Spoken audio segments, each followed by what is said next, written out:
Meet Christy and Terrence Hernandez and their twins, Theo and Kara.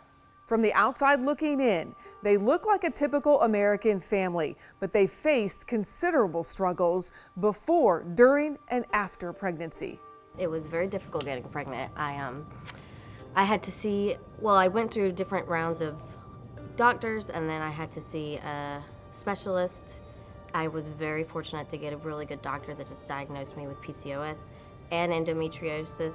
A lot of things that were hard to identify, and it took years to figure that out. But luckily, after that surgery and after seeing a specialist, we identified that my problem was just that my eggs wouldn't drop on their own into the uterus. And so we took a shot and it worked. And I got pregnant. It was a normal pregnancy. It was great, especially when she started to show. And then to find out there were twins, it's like, oh my gosh, there's a party in there. And I'm part of the party and I get to host the party. So after that initial, wow, this is a lot, I'm creating humans, it became this fun thing. We went to a normal sonogram, and then that's when things took a different turn, and then we ended up in antepartum. It was scary. And when we went into the visit, the doctor there said, I need to go get my attendee. And so they left the room, came back with another doctor, and they were like, you guys need to go to the hospital. And I went to antepartum at 22 weeks exactly, because I was 4 centimeters dilated at 22 weeks. The Hernandez knew their pregnancy was high risk due to having twins, but nothing could prepare them for the next phase of their journey. It was scary, and between the different trips that she had taken between antepartum, I know for myself, for every moment that she went there, I was like, okay, this is it. And it might have been a false alarm, which I was thankful for that, but it always did keep us on our toes. When I got into antepartum, viability was a discussion, a word I really didn't know. I had no clue what it meant in that context. And so I had the first doctor that came in tell me that at this hospital, at this time, viability was at 23 weeks, being that resuscitation for infants and any kind of life-saving efforts are likely not going to happen. They don't have the tools that can help put an IV in to feed nutrients, and so it's just kind of they wait until they set that term, 23 weeks, to make it more realistic, because there is no guarantee what can happen with a baby that big. You don't know what's going to happen. And I just cried every day in the bed, waiting for something to happen. Either babies would be born or babies to not be born. And I was very confused. There are things that are outside of our control. And I said, the time that we had spent there, we had such a great reassurance from them. I know from my perspective, I'm like, everything's gonna be okay. She's in the best hands that she can be in. But I mean, still a holding your breath moment. I ended up back in my room about midday in antepartum after a really crazy night in labor and delivery. And that's what I thought was, what I imagined labor would be, was like this long, crazy night. And we had that, but I actually didn't have babies. Through all the waiting and uncertainty, the time has come. Christy is going into labor, but the twins had other plans. Just a few days between antepartum and labor and delivery, the twins decided it was time. They came in and they were like, you're having babies. And I'm like, okay. And so I think I was able to get a lot of jitters out that first night, because it was like an before birth.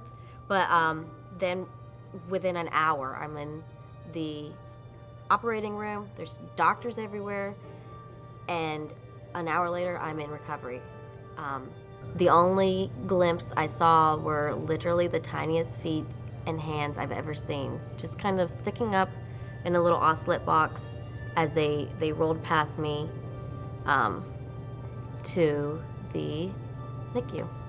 Most moms get their babies as soon as they come out and get to hold them and be with them, and I felt lost.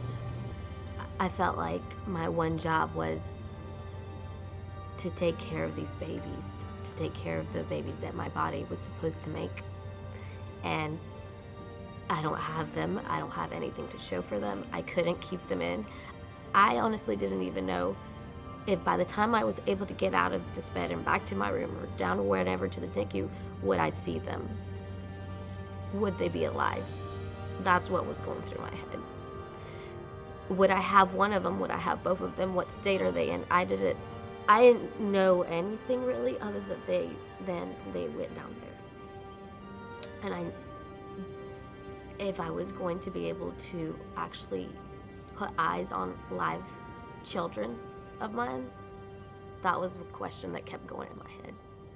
And following the twins down to the NICU, I didn't know what I was going to see, because I've never seen 22, 23-week-old babies. Really eye-opening when I first saw them, because it almost doesn't look real. It like a movie prop almost, like, and seeing them in their isolates with their little plastic coverings for humidity and all that, but I was still super happy to see that they were alive and at the moment doing well. Down there, I was wheelchaired down there by my husband.